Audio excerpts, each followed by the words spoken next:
அந்த பெண் தாய் தந்தை இறந்தவர். அவர் தன்னோட அத்தை பராமரிப்பு தான் இருந்திருக்காங்க. அவங்க அத்தை தான் வந்து கோடம்பாக்கத்தை இருந்திருக்காங்க. அவங்க அங்க இருக்கிறப்ப சோ நல்ல வழிகாட்டியா இருக்கட்டும்னு அப்பப்ப அந்த பெண்ணை வந்து இந்த கோயில் கூட்டங்கள் கூட்டு போகும்போது அங்கதான் இந்த ஸ்ரீகண்டனை வந்து சந்திக்கிறாங்க. ஸ்ரீகண்டன் அறிமுகப்படுத்தி வச்சோம்னா ஸ்ரீகண்டன் தவறான முறை அந்த பெண் அணுகி இருக்கிறாரு. அவங்க அத்தையும் அதுக்கு ஒத்துழைச்சிருக்காங்க. அதுதான் மிக காலத்தின் கொடூரம்பாங்கல்ல. தன்னுடைய மகளாக கருத வேண்டிய தன்னுடைய அண்ணன் பொண்ண இந்த அத்தையை என்ன பண்ணிருக்காங்கன்னா பாலியல் தொழிலுக்கு உட்படுத்தியிருக்காங்க. அது ஸ்ரீகண்டன் தொடர்ச்சியா வந்து பாலியலுக்காக அந்த பெண்ணை வந்து வற்புறுத்தியோ மிரட்டியோ இல்ல ஏமாற்றியோ ஏதோ ஒரு வகையில் அமைச்சிருக்காங்க.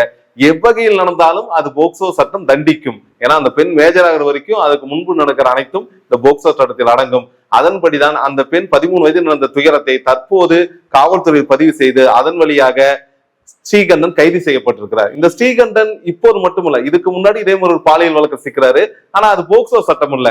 அவருடைய அமைப்புல வந்து புதிதாக ஒரு பெண் வந்து இணைகிறாங்க. அந்த 2016-17 காலகட்டங்கள்ல அந்த பெண்ணை உடனே இவர் என்ன பண்றாருன்னா அவங்க செயல்பாடு சிறப்பா இருக்குன்னு அவங்களுக்கு வந்து தன்னுடைய அமைப்போட பொதுச் செயலாளர் பதவியை கொடுத்துடுறாரு. ஏன்னா ஒரு பெண் தலைமை தாங்கணும் அப்படின்னா வந்து சொல்லிட்டு தொடர்ச்சியாக அவரோட சுற்றுப்பயணங்களை அவங்களை கூட்டு போறது, நிகழ்ச்சியில அவங்க முன்னிலைப்படுத்துறது, தன்னுடைய பிசினஸ்லயும் அந்த பெண்ணுக்கும் இவர் நடத்துறது ரியல் எஸ்டேட் சம்மந்தமே இல்லாத போதும் அந்த ரியல் எஸ்டேட் தொழில கிடைக்கிற லாபத்துல அப்பப்ப இவங்களுக்கு வந்து அந்த பெண்ணுக்கு தாராளமா பொருள்லாம் வாங்கி கொடுத்து எப்படியாவது கவர் பண்ணணும்னு பாக்குறாரு.